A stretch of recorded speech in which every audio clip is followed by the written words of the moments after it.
இல்லை தலைமுறை இடைவெளி இப்போ அதிகமாக வந்துடுது. எல்லாமே கருவிகள் இப்போல்லாம் ஆர்டர் பண்ணாலே வந்துடுது. சுட தண்ணிக்கு ஆர்டர் பண்ணுறான் சார். ஸ்டவ்வை பற்ற வச்சு ஒரு குண்டை பாத்திரத்தில் வச்சா சுட போகுது. சுட தண்ணிக்கு ஆர்டர் பண்ணிட்டு உட்காந்துங்கிறோம். இது என்ன எதிர்காலத்தில் பண்ண போகிறானே தெரியல.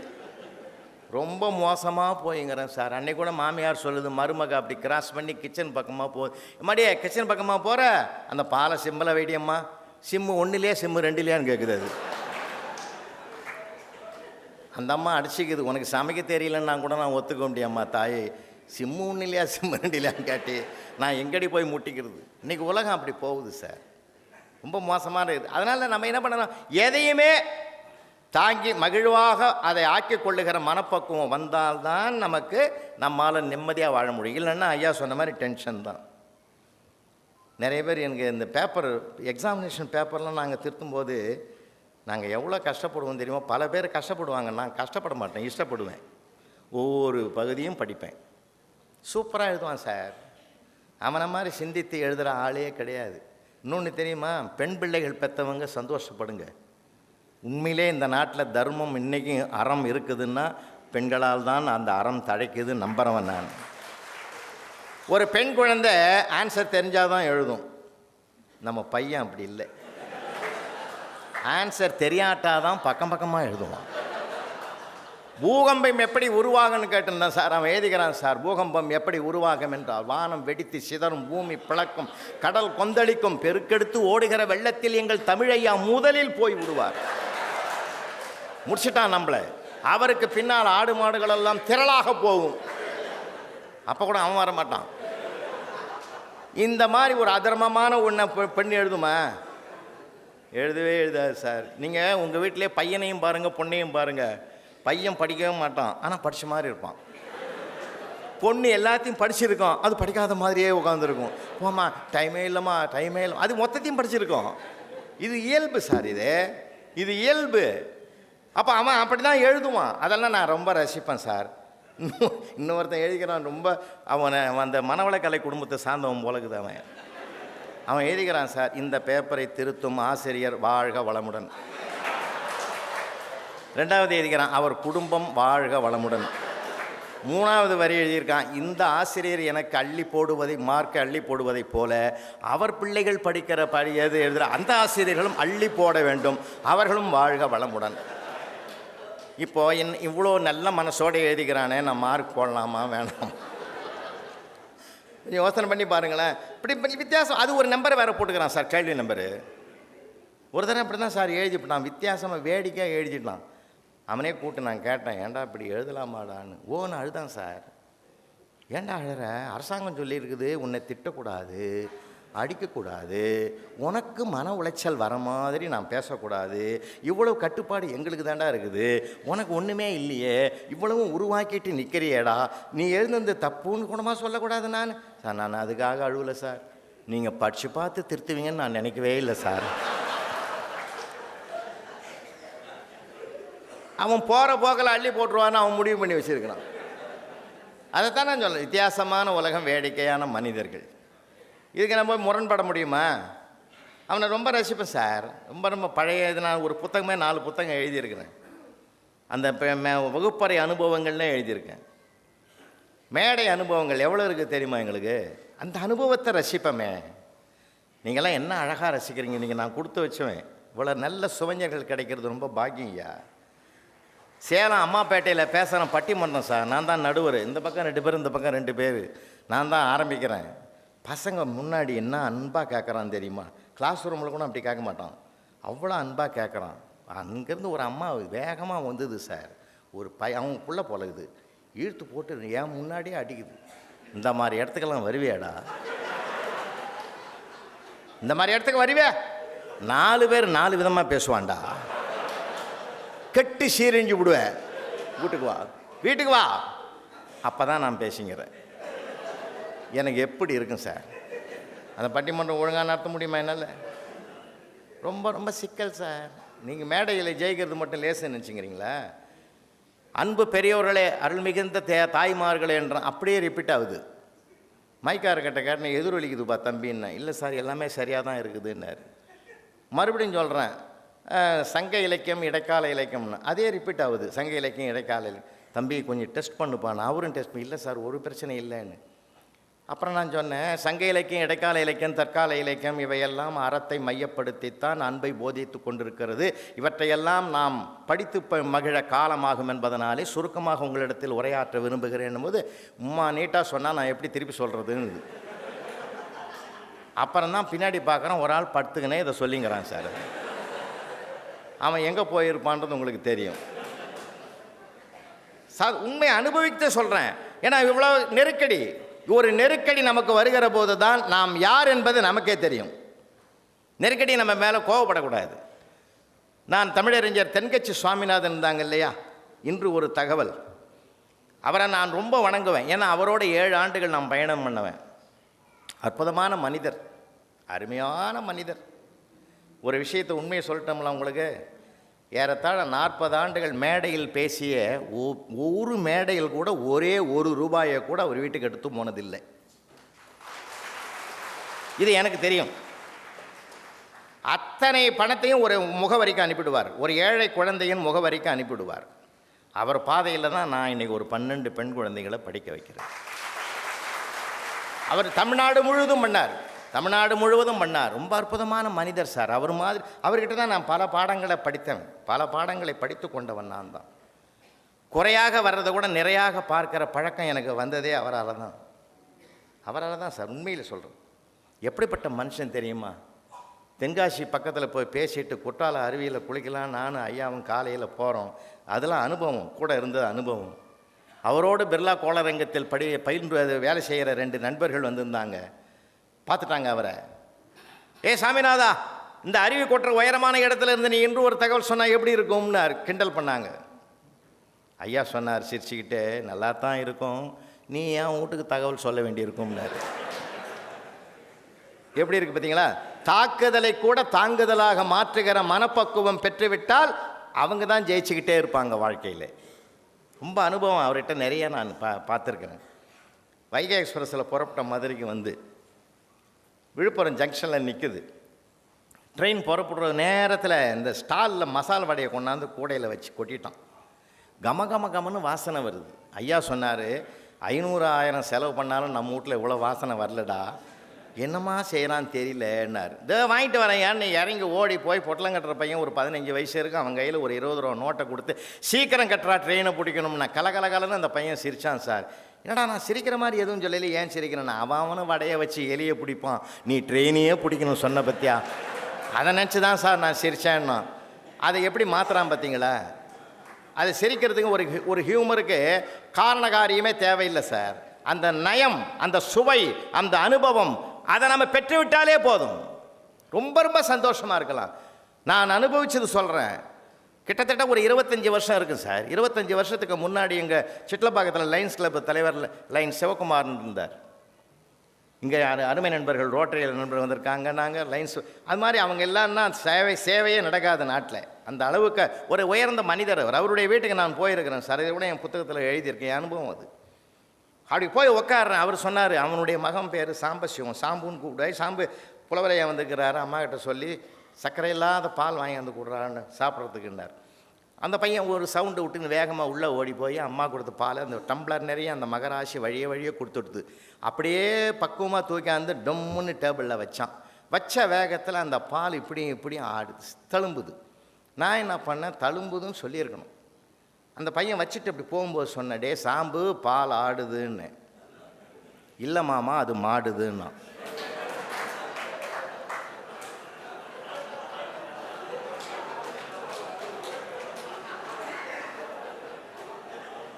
அவன் ஆடுதுன்றதை ஆட்டுப்பால் நினச்சி, ஆட்டுப்பால் இல்லை அது ஆடுது இல்லை மாமா மாடுதுன்ட்டு போனான். பார்த்தீங்களா? நான் நினச்சி மகிழ்ந்தையா. ஒரு சின்ன சொல்லில் இருக்குது சார் சுகம். அதனால் பிள்ளைகள் பேசினா, யாராவது பேசினா, அது என்ன பேசுகிறாங்கன்றதை காது கொடுத்து கேட்போமே, எவ்வளோ சந்தோஷம் கிடைக்கும் தெரியுமா? அதில் நம்ம கவனிக்கணும் சார். அதுலேயும் நகைச்சுவை இருக்குது சார். புழல் ஜெயிலுக்கு போனால் 15 வருஷத்துக்கு முந்தி, தப்பாக பார்க்காதீங்க, பேசுறதுக்கு தான் 500 கைதிகளை, ஆயுள் கைதிகளை ஒன்றா உட்கார வச்சு நான் ஸ்டாப் ஹியூமர் 1 மணி நேரம் பேசி முடித்ததும் ஒரு மகராஜன் வந்து நன்றி சொன்னான் பாரு. சிரிக்க சிரிக்க பேசின புலவர் ராமலிங்கம் நம்ம கூட இருந்தால் நல்லா இருக்கும்.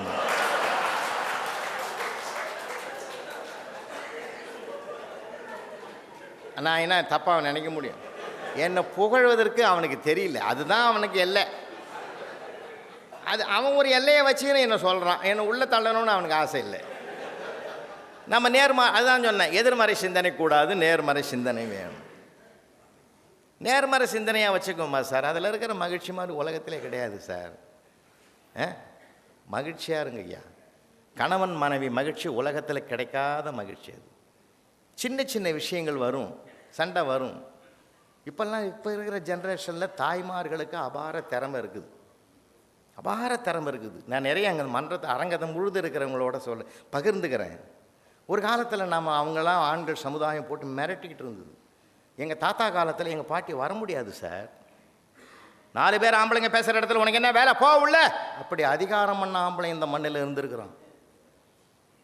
எங்கள் அப்பா காலத்தில் சொன்னார், அவசரப்பட்டு உள்ளே போடாத, இங்கே உன் தைரியத்தில் தான் நான் உட்காந்துங்கிறேன். நான் சொன்னேன், என்னம்மா கேட்குறாங்கன்னா சொல்கிற அப்படின்னு ஆலோசனை கேட்டேன். என் புள்ள சொல்கிறான், எதுவும் அந்தம்மா கேட்டுக்கிட்டு போட்டான். இப்போ காலம் மாறி போச்சு. நான் ஒரு குடும்ப கூட்டத்தில் நிறைய பேசுவேன், எப்படி இருக்கணும், கணவன்னா எப்படி, மனைவினா. அது வன்மை, இது மென்மை இல்லைங்களா? அது வன்மை, இது மென்மை, ரெண்டு. அதனால தான் ஆண்டவனுடைய படைப்பு சார். அது மென்மைக்குள் தான் மேன்மைகள் அதிகம், வன்மையில் மேன்மை வராது. அப்போது இந்த அந்த மாற்றம் வந்துடுத்து. இப்போ பாரதி வந்திருந்தால் ரொம்ப சந்தோஷப்படுவான். ஒரு குடும்ப கூட்டத்தில் 2 கலந்து பேசுங்கன்னு சொன்ன உடனே மறுநாள் அவன் சொல்லியிருக்கிறான், ஒரு 1/2 மணி நேரம் பேசுவோம் உட்காரு. நேற்று புலவர் ஐயா வேறு பேச சொல்லியிருக்கிறாரு. அந்தம்மா சொல்லிச்சு, எனக்கெல்லாம் பேசுறதெல்லாம் தொடங்க தெரியாது, யாராவது தொடங்கினா தொடர்ந்துருவேன், நீயே தொடங்கு. அவன் சொன்னான், நான் பேசினா வம்பு வருதுரி. அப்போ நான் வம்புக்காரியா? அப்போ என் பரம்பரை வம்பு வளர்க்குற பரம்பரையா? பத்தியா டெவலப் பண்ணிட்டேன். நான் அந்த ஆள் சொன்னான்னு உங்கள்கிட்ட பேச வந்தேன், இந்த பிரச்சனையாக்கிட்ட பற்றியா? இல்லை சரி விடுங்க, நானே பேசுகிறேன். ஆரம்பிச்சிட்டிங்க. இந்த சீரியலில் சொர்க்கம் நரகம்னு ஒரு வசனம் வந்தது மாமா. அந்த சொர்க்கம் நரகம்னா என்னன்னு தெரியல, எப்படி இருக்கும்? அதுவா செல்லம், சொர்க்கம் நரகம் எப்படின்னு கேட்குறியா? இல்லை, நான் என்ன நினைக்கிறேன் மாமா, நாம் 2 பேரும் சேர்ந்து போகிற இடம் தான் சொர்க்கம்னு நான் நினைக்கிறேன். அந்த அம்மா மறுபடியும் குறுக்க வந்தது, அடி கண்டுக்குட்டி, 2 பேர் போகிற இடத்துக்கு சொர்க்கம்னு பேர் இல்லடி, மாமா மட்டும் போகிற இடத்துக்கு தான் சொர்க்கம். அப்படின்னா சொர்க்கம் எப்படி இருக்கும்? அப்படி நம்ம மாமா அப்படி என்ட்ரு ஆனன்னா ரம்பா, ஊர்வசி, திலோத்தமையெல்லாம் என் கை 2ஐயும் பிடிச்சிக்கிட்டு வாங்கோன்னு அழைச்சிக்கிட்டு போவாங்க.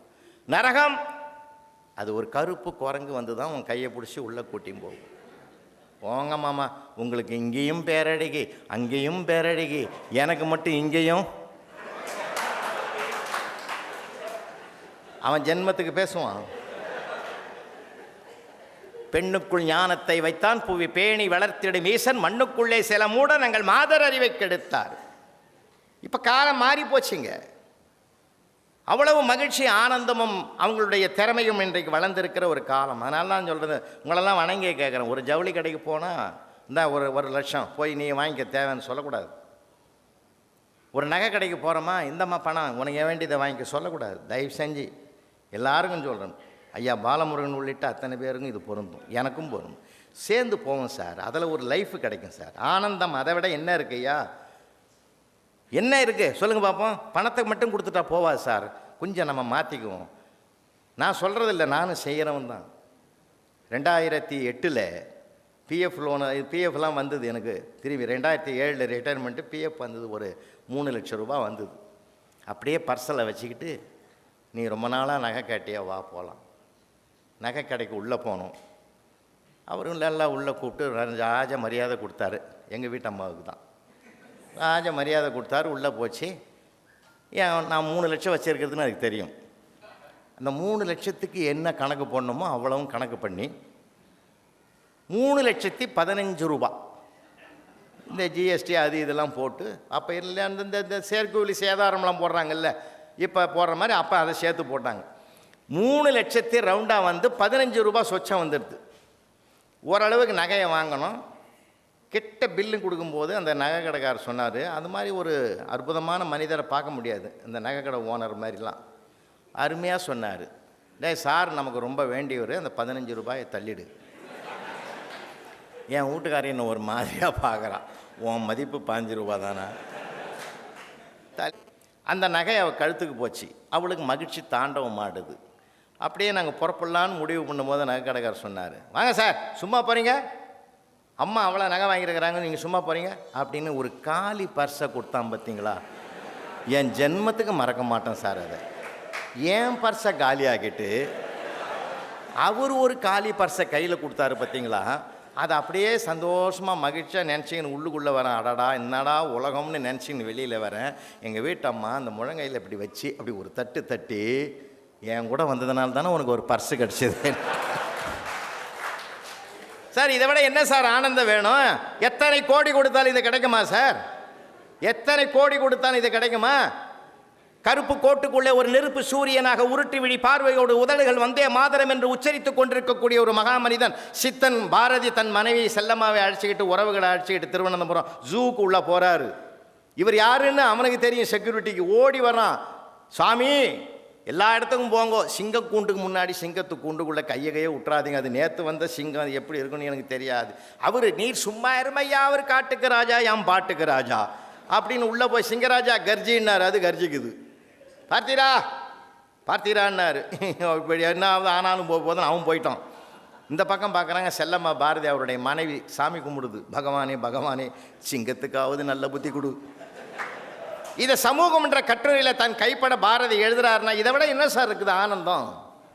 உறவுகளோடு மகிழணும், பிள்ளைகளோடு மகிழணும், இல்லை எதை விட ஒன்றுமே இல்லை உலகத்தில். என்ன கொட்டி கிடக்குது சார் லைஃப்பில், வாழ்க்கையில் எவ்வளோ பிரச்சனை. நம்ம பிரச்சனையாக பார்க்கக்கூடாது, பிரச்சனையை கூட பிரச்சனையாக பார்க்காதீங்கன்ற நான். இன்னும் ஒரு சின்ன உதாரணம் சொல்லணும், உங்களுக்கு தெரியாது, எல்லாமே மெத்த படித்தவர்கள். நான் அப்படி வச்சுக்கிறேன். இப்போ இந்த செல்ஃபோன் ஒரு 200 கிராம் இருக்குமா சார்? ஒரு 200 கிராம் இருக்குமா? அது இதை நான் வச்சுங்கிறேன். 1 மணி நேரம் பிடிக்கிறேன், எனக்கு சாதனை. 4 மணி நேரம் பிடிச்சா வேதனை. 6 மணி நேரம் பிடிச்சா கை நடுங்கும். 12 மணி நேரம் பிடிச்சேன்னா எனக்கு ஃபீவர் வர மாதிரி ஒரு ஃபீலிங் வரும். செல்ஃபோனின் எடை 200 கிராமிலிருந்து 1 கிராம் கூட கூடவில்லை. ஆனால் அதை சுமக்கிற நேரம் கூடிக்கொண்டே வந்ததனால் அவ்வளவு சிக்கல். பிரச்சனை கூட அதுதான். சின்ன பிரச்சனை, அதை சுமக்கிற நேரத்தை பொறுத்து தான் அதனுடைய விஸ்வரூபம் இருக்கும். என்றால் எந்த பிரச்சனையும் தூக்கி போடுங்க. பிரச்சனை இல்லாத மனுஷன் கிடையாது சார் உலகத்திலேயே, யாருமே கிடையாது சார். பிரச்சனை இல்லாதவர்கள் பிரபஞ்சத்தில் இல்லை.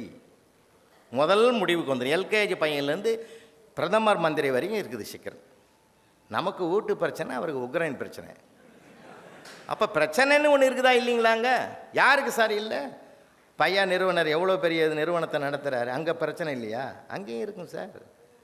ஒரு நிறுவனத்தில் ஒருத்தனுக்கு வேலை செய்கிறவனுக்கு ஒரு நாள் சம்பளம் கூடுதலாக போட்டார் சார். கேஷ் டிபார்ட்மெண்ட்டில் ஒரு நாள் சம்பளம் கூடுதலாக போச்சு. 4 நாளில் கண்டுபிடிச்சிட்டாங்க. ஒரு நாள் சம்பளத்தை கூட போட்டோமே. 4 நாளில் கண்டுபிடிச்சி அவனை கூப்பிட்டு விசாரிக்கிறத விட அவனாக வந்து சொல்கிறான், நான் பார்ப்போன்னு வெயிட் பண்ணாங்க. அவன் 4 நாளாக கூப்பிடாத போது இவங்களுக்கு தெரியல போலகுதுன்னு அவனை விட்டான். 1 மாதம் ஓடி போச்சு சார். அடுத்த மாதம் சம்பளத்தில் 1 நாள் ஊதியத்தை கட் பண்ணிட்டாங்க. அடுத்த செகண்டே வந்து நின்ட்டான் சார். என்ன சார் 1 நாள் சம்பளத்தை குறைச்சிட்டீங்க? போன மாதம் 1 நாள் சம்பளம் கூடுதலாக கொடுத்தனே, அப்போ மட்டும் வந்து கேட்காம இப்போ கேட்குறியா? சார், தப்பு ஒரு தடவை நடக்கலாம்.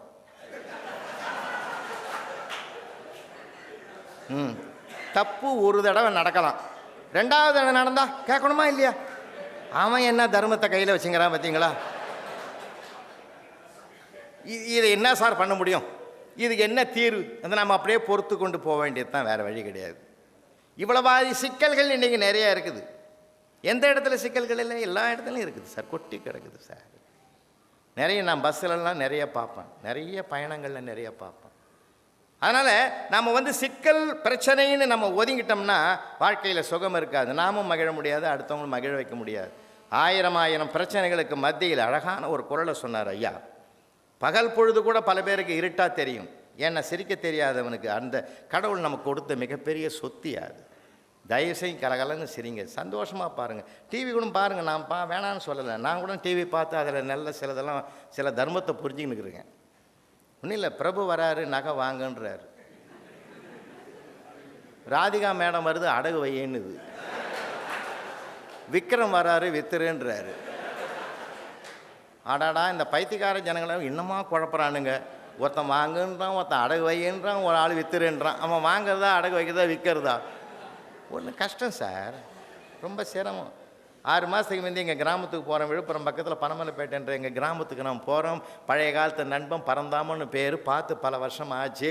மழை வேறு லேசாக தூறுது, மழைக்கு ஒதுங்கின மாதிரி இருக்கும், அவங்ககிட்ட பேசுகிற மாதிரி இருக்கணும். வீட்டுக்குள்ளே உள்ளே போகிறோம், பழைய காலத்து ஓட்டு வீடு.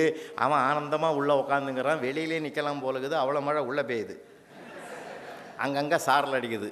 ஏன்டா பறந்தாமா ஓடு மாற்றக்கூடாதான்னு. இப்போ எப்படி மாற்ற முடியும், மழை பெய்யுதேன்னா. நம்ம வாயும் சும்மா இருக்க மாட்டேன்னுது. என்னடா வந்துட்டு இப்படி கேட்டானே சொல்லிட்டு, சம்மரில் மாற்றலாம் இல்லையடா, அப்போ ஏன் மாற்றலைன்னு. அப்போ எதுக்கு மாற்றணும், அப்போ தான் ஒழுவாதேன்னா. ஒரு ஓடு மாத்திர விஷயத்திலே இவ்வளோ வில்லங்கமாக இருந்தால், இவன் ஓட்டு மாத்திர விஷயத்தில் எல்லா வில்லங்கமாக இருப்பான்னு கொஞ்சம் யோசனை பண்ணி பாருங்கள். இவனை திருத்த முடியுன்றீங்க? தானாக திருந்தனா தான் உண்டு. எல்லோரும் கடவுள்கிட்ட ஒப்பாசிட்டு போக வேண்டியது தான், வேறு வழி இல்லை. அந்த வைகை எக்ஸ்பிரஸில் சொன்னல, அந்த வடையினுடைய வாங்கிட்டு வேகமாக ஓடி அந்த ட்ரெயினில் ஏறி உக்காந்துட்டேன் சார். புறப்படுது ட்ரெயின், அவசரமாக அதே கம்பார்ட்மெண்ட்டில் ஒருத்தன் ஏறிட்டான் சார். ஏறினவனை டிடிஆர் வந்து செக் பண்ண வந்தார். டிக்கெட்டை எடுன்னார், எடுத்து கொடுத்தான் சார். இந்த டிக்கெட்டு செல்லாதுன்னார். அவன் கேட்டான் பாரு ஒரு கேள்வி, செல்லாத டிக்கெட்லாம் டிபார்ட்மெண்ட்டில் அடிக்கிறீங்களான்னா. டிடிஆரை ஆடிவிட்டார். இதை அவனாவது வாட்ஸ்அப்பில் எடுத்துகிட்டு போகிறான்டான்னு சொல்லி சுத்து முகம் பார்த்துட்டு, டே அதை நான் சொல்லலடா பாவி, இந்த டிக்கெட் செல்லாதுன்னு சொன்னேன். அது ஏன் செல்லாது? இப்போ தானே விழுப்புரம் ஜங்ஷனில் வாங்கினேன். அது நீ வாங்கின சரி ரைட்டு, நான் இல்லைன்னு சொல்லலை. இது பேசஞ்சர் ட்ரெயினுக்கு உடைய டிக்கெட், இது எக்ஸ்பிரஸ்ரா இது. அவன் கேட்டான், பேசஞ்சர்னா என்ன, எக்ஸ்பிரஸ்னா என்ன? எனக்கு ஒரு சுவையான சம்பவம் கிடச்சிடுது. நான் டிடிஆரை கண்டினியூ பண்ணேன். அவர் கேட்டார், எக்ஸ்பிரஸ்னால் வேகமாக போகும்டா நிற்காம, பேசஞ்சர்னா நின்று ஸ்லோவாக போகும். அப்போ இந்த ட்ரெயின் வேகமாக போகுதுன்ற யார் அவன்? அவர் என்ன பண்ணுவார், ஆமான்னார். இப்போ நான் என்ன செய்யணும்? திண்டிவனம் வருது இறங்கிக்கோ. அப்படியா, ஒரு அட்ஜஸ்ட்மெண்ட் பண்ணலாமா? நீங்கள் படித்தவங்க, நான் படிக்காதவன். வேகமாக போகிற இந்த ட்ரெயினை ஸ்லோவாக போவையே, நான் எதுக்கு இறங்கணும்னா. டிடிஆர் சொன்னார், நான் இறங்கிக்கிறேன், நீ போன்னாரு. ஏன்னா உனக்கும் பிரச்சனை இல்லை, எனக்கும் பிரச்சனை இல்லை, யாராவது ஒருத்தர் விலகணும். அவர் எவ்வளோ சாந்தமாக பதில் சொன்னார் தெரியுமா அந்த குடிமகனுக்கு? இல்லை, அதனால் எல்லா பிரச்சனைகளுக்கும் நிறைய வரும், இதை விட பிரம்மாண்டமாக வரும், வரும். சிலதெல்லாம் பொறுமை காக்கணும். சில வீடுகளில் பாருங்கள், பெண்கள் ஆதங்கப்படுவாங்க. அவங்களுக்கு என்றைக்குமே ஆதங்கத்தை விட்டு விலக மாட்டாங்க. என்ன வந்து திருப்பதியில் கேட்டாங்க, திருச்செந்தூரில் கேட்டாங்க, பழனியில் கேட்டாங்க, திருப்பதியில் கேட்டாங்க, எல்லாம் மொட்டை அடிக்கிற ஊர். போயும் இந்த உள்ளூர்லேயே கொடுத்தாங்களேன்னு. அந்த உள்ளூரில் கட்டினவன் ஓட்ட வேணார்கள் உட்காந்துன்னு உள்ளூரை நினைப்பான், சொல்ல மாட்டான் என்னை தவிர உள்ளூரில் எவனும் கேட்கலடி ஒன்றுன்னு. அப்புறம் அதுக்கு அடுத்தது மறந்துடுவாங்க சார். வாழ்க்கையின் சுகம் அதுதான். சின்ன சின்ன பிரச்சனைகள் வரும். பனி போல் வரக்கூடிய பிரச்சனைகள் உடனே மறைஞ்சிடும். ஊடுதல் காமத்திற்கென்பும் அதற்கென்பும் கூடி முயங்க பெறின் 1330வது குறளை கடைசி குறளாக தான் சொன்னார். வாழ்க்கையின் பிழிவை எடுத்து சொன்னார் வள்ளுவர்.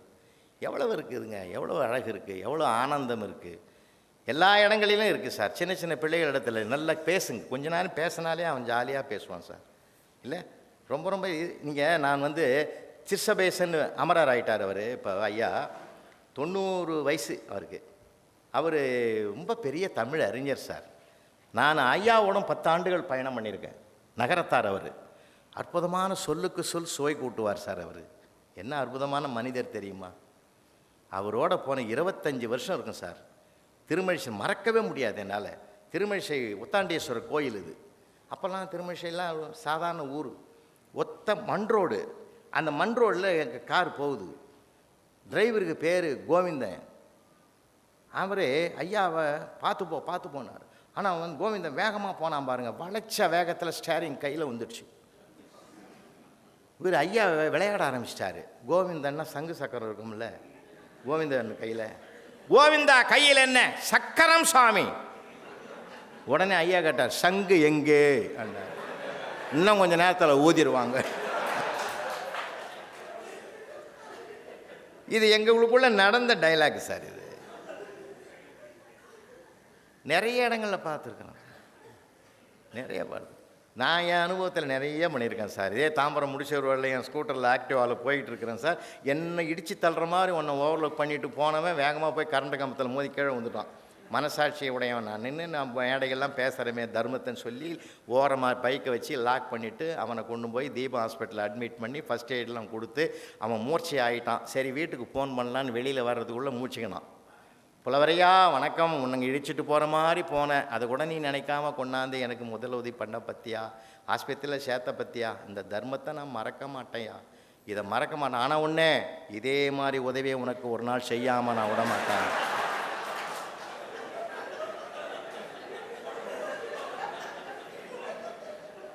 அட சண்டால பாவி மனசு. அவன் உணர்ச்சி வசப்பட்டு பேசும்போது அப்படி தான் சார் பேசுவான். சில நேரங்களில் உணர்ச்சி வசப்பட்டு வரும்போது சொற்கள் அப்படி தான் வரும். இன்னும் சில நேரம் நம்ம நியாயத்து தர்மத்தை கூட எப்போ சொல்லணும் தெரியுமா? தர்மம் கூட இப்போ அவனுக்கு இது ஒரு ஆளாளுக்கு ஒரு தர்மம் வச்சுக்கிறான். போ எங்கள் தாம்பரத்தில் ஒருத்தர் மேடை ஏறி பேசினார், என் சொத்தெல்லாம் தர்மத்துக்கு எழுதிட்டான்னு ஊரே கொண்டாடிச்சு. அப்புறம் தான் தெரியும் அவர் சம்சாரத்து பேர் தர்மம்னு. தர்மம்ன்றது எல்லாருக்கும் நியாயமாக இருக்குது சார். தாசில்தார் ஒருத்தர் 5 வருஷத்துக்கு முந்தி கிணறு எட்டி பார்த்து எவ்வளோ ஆழத்தில் தண்ணி இருக்குதுன்னு எட்டி பார்த்து ஒரு இடறி விழுந்துட்டார் சார். உள்ளே விழுந்த உடனே ஆஃபீஸில் இருக்கிற அத்தனை ஸ்டாப்பு 100 அடி ஆழமாச்சான்னு 100 அடி நீட்டத்துக்கு கவரை கொண்டாந்து உள்ளே விட்டு தூக்கும்போது பாதியில் தூக்கிட்டாங்க சார். காப்பாற்றிட்டோன்னு சந்தோஷப்படும் போது எதில் பியூன் வாசல்லேருந்து ஓடியாந்தான், இவர் டிரான்ஸ்ஃபர் ஆகிட்டாருன்னா அப்படியே விட்டு போட்டான் சார். வந்த தாசில்தாரை வரவேற்க போயிட்டான்னா இப்போ சுயநலம் பெருகி போச்சுன்ற பொதுநலம் எங்கே இருக்குது சொல்லுங்கள் பார்ப்போம். அதனால சொல்ல வீட்டுக்குள்ளே வெளியில் எல்லா இடங்களிலும் நடக்கும் சார். மனுஷனுக்கு சுபாவமே என்ன தெரியுங்களா? இப்போ என் வீட்டில் கரண்ட் இல்லைன்னா என் இயல்பு என்ன தெரியுமா பண்ணும்? கரண்ட் எங்கே போச்சு, சுவிட்ச் ஆஃப், அதெல்லாம் எதுவுமே கிடையாது. நேராக தெருவை எட்டி பார்க்குறான். ஒட்டுமொத்த தெருவும் போச்சு விட்றா, மனம் சாந்தம் அடையுது. ஏன்னா அடுத்தவனுக்கு இல்லைன்னும் போது மனசு மகிழ்ச்சியாக இருக்குது. நமக்கு இல்லைன்ற மாதிரி அதுக்கு ஒரு தீர்வு காண்றதுக்கு என் மனசு போக மாட்டேன்னுது. அதனால் சில இதெல்லாம் நமக்குள்ளே மாற்றிக்கணும். அன்றைக்கு கூட ஒரு அம்மா தோசை ஊற்றுது சார். வீட்டில் தோசை இது போட்டு தோசைக்கல்ல போட்டு மாவை அள்ளுது. இவன் அள்ளும் போதே பின்னாடி வந்துட்டான். பார்த்து என்ன அது சொல்லும் போதே அந்த அம்மாவுக்கு கரண்டி ஆடுது, ஊற்றிடுது, தேய்க்குது. மெதுவான்னா கோணலும் மணலுமா வந்துடுது. இவன் பின்னாடி நின்று இந்த டைரக்ஷன் பண்ணின்னுக்கிறான். மறுபடியும் அந்த மாவை அள்ளுது. பார்த்துன்னுச்சு. யோ உனக்கு தோசை தொட தெரியுமா? தெரியாது. பின்ன எதுக்கு சொல்கிற? பார்த்து மெதுவா எனக்கே பயமாக்குது, நடுங்குது. சரி உனக்கு பைக் ஓட்ட தெரியுமா? தெரியாது. அப்போ நான் பைக் ஓட்டும்போது பின்னாடி உக்காந்துன்னு பார்த்து போ, மெதுவா போ. அப்போ நான் எவ்வளோ கை நடுங்கி இருப்பேன் கொஞ்சம் யோசிச்சுப்பார். இது நமக்கு அனுபவம் டெய்லி நடக்குது. அப்பப்போ அதை எப்படி மாற்றினான் பார்த்தீங்களா? எப்படி மாற்றிட்டான் பார்த்தீங்களா? அப்படி தான் மாற்றணும். அவங்கவுங்க இயல்புக்கு போய் தான் மாற்றணும். நம்ம பாடம் நடத்த முடியாது சார். இதுக்கெல்லாம் மகிழ்ச்சியாக இருப்போம் சார். இது தப்பு, இது சரி, அப்புறம் பார்த்துக்குவோம். கோர்ட்டில் கூட ஒரு கேஸ் நடக்குது, ஒருத்தன் ஆடு திருடிட்டான்னு குற்றவாளி கூண்டில் நிற்கிறாங்க. வக்கீல் வாதம்லாம் முடிஞ்சு போச்சு. போதிய சாட்சி இல்லாததனால் இந்த ஆடு திருடவில்லை என்று தீர்ப்பளித்து இவனை விடுவிக்கிறேன்னு நீதிபதி ஐயா சொன்னார். உடனே அவன் கூண்டுக்குள்ளே இருந்து சொன்னான், சார் நன்றி எஜமா, என் வாழ்க்கையிலே மறக்க மாட்டேன், அந்த ஆட்டை நானே வச்சுக்க வாங்கினான் இல்லையா? அவர் சாட்சியை வச்சு தீர்ப்பு சொன்னார், இவன் மனசாட்சியோடு பேசுகிறான். நிறைய வித்தியாசமான மனிதர்கள், வேடிக்கையான உலகம். நாம் ரசிக்கிறத பொறுத்து தான் இருக்குது. மீண்டும் நான் உங்களுக்கு நடத்துகிறேன். அப்படி தான் இருக்கும். நாம் எடுத்துக்கிற விதத்தில் எடுத்துக்குவோமே, நம்ம எடுத்துக்கிற விதத்தில் எடுத்துக்குவோம் சார். அதுதான் வாழ்க்கையில் ரொம்ப சுகமான. இப்போ என்கிட்ட ஒன்று சொல்லட்டுங்களா? குறையில்லாத மனிதன் உலகத்தில் இல்லை, அதை குறைத்து கொள்ளாதவன் மனிதனே இல்லை. எல்லாருக்கும் சின்ன குறை தெரிஞ்சும் வரும், தெரியாமல். இப்போ ஐயப்பன் பூஜைக்கு மண்டல பூஜைக்கு போகிறாங்கல்ல, 48 நாள் விரதம் இருக்கிற, அறிந்தும் அறியாமலும் செய்த பிழையை அப்புறம் அறிந்து ஏன் செய்கிற? அப்போ பிழை என்றது, தவறுன்றது அறிந்தும் வரும், அறியாமலும் வரும், ரெண்டும் வரும்.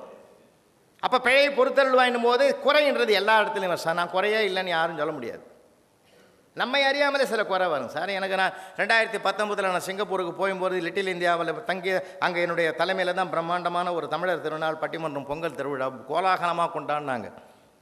அது முடிஞ்சு ஊருக்கு வந்தோம் சார். லாக்டவுன் ஆரம்பம். நாகப்பட்டினத்தில் இது நடந்த கதை சார். நாகப்பட்டினத்துலேருந்து ஒரு நண்பர் வந்து பெரிய ஹாஸ்பிட்டலில் அட்மிட் ஆகிட்டார் சார், ஹார்ட் பேஷண்ட்டாக. அருமைச்சந்திரன்ற என்னுடைய நண்பர், அவர் அங்கே தான் ஒரு சின்ன கப்பல் தொழிலதிபர். அவர் என்ன பண்ணார், எனக்கு ஃபோன் பண்ணி, நான் போக முடியாது சார், இன்டர்நேஷ்னல் ஃப்ளைட்லாம் ஸ்டாப் பண்ணிட்டான், என் சார்பாக நீங்கள் போய் பார்த்துட்டு வாங்க, என் நண்பர் தான் அவருன்னார். அவரை பற்றியெல்லாம் சொல்லி ஹார்ட் பிரச்சனை தான் போய் சேர்ந்துக்கிறாருன்னு சொல்லி நான் என்ன பண்ணேன், நேராக போயிட்டு பழமுதிர் சோலையில் போய் நல்ல நல்ல பழமெல்லாம் வாங்கிக்கின்னு நான் போனப்போ நல்லா உபசரிச்சார் அந்த மனுஷன் சொல்லி, அவர் ஃப்ரெண்டுன்றாருன்னு சொல்லி பை நிறைய பழத்தை வாங்கின்னு போய் நேராக போய் 303வது ரூமில் அட்மிட் ஆகிருக்கிறாருன்னு உடனே என்ன பண்ணுறது, அவர் டிஸ்டர்ப் பண்ணும்போது பார்க்கணுமேன்னா லேசாக கதவும் திறந்துருந்தது. பரவாயில்லடா நல்ல நேரம் திறந்துருக்குதுன்னு சொல்லி அப்படி எட்டி பார்த்தேன். பெட்டில் படுத்து வரை என்னை பார்த்து பதறி எழுந்தார். பதறாதீங்கய்யா, இந்த பதற்றத்தினால தான் உனக்கு ஹார்ட் பிரச்சனைன்னு சொன்னார். மறுபடியும் பதற, என்னை பார்த்து பதற வேண்டிய அவசியம் உனக்கு என்ன இருக்குது, படு. இல்லை சார் நல்ல சார், உனக்கு ஹிஸ்ட்ரியே எனக்கு தெரியும், படு அப்படின்னு சொல்லி கொண்டு போன ஆப்பிளை கழுவி தோலை சீவி 2 பீஸ் போட்டு அவர் கையில் கொடுத்து சாப்பிட வச்சு, ஹார்ட் பெயின்லாம் 2 நாளாக வந்து அட்மிட் ஆனியே, இப்போ எப்படி இருக்குதுன்னு. ஹார்ட் பெயின் இருக்கிறவன் இசிஜி எடுக்க போய்க்கிறான்.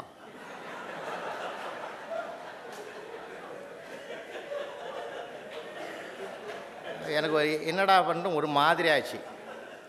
இப்போ நீ யாருன்னு அந்த ஆளுக்கு கூடவே 2 நாளாக நின்று கிடந்தேன். இடுப்பு வலிக்குது, பெட்டு காலியாகுதுன்னு படுத்தேன், வேற ஒன்றும் இல்லை. இதை முதல்ல சொல்கிறதானே, நீ எங்கே சொல்ல விட்ட? நான் ஆரம்பிக்கும் போது உன் ஹிஸ்ட்ரி தெரியும் என்னையா தெரியும் உனக்கு ஹிஸ்ட்ரி அப்படின்னு ஏன் மேலே சண்டைக்கு வந்துட்டாங்க. அப்போ குறை யாருக்கிட்ட இருக்குது? குறை யார்கிட்ட சார் இருக்குது? என்கிட்ட தானே இருக்குது. சைலண்ட்டாக வெளியே வந்து அதனால தான் சொன்னேன், நம்ம சில மிஸ்டேக் நமக்கும் காரணமாக இருப்போம்.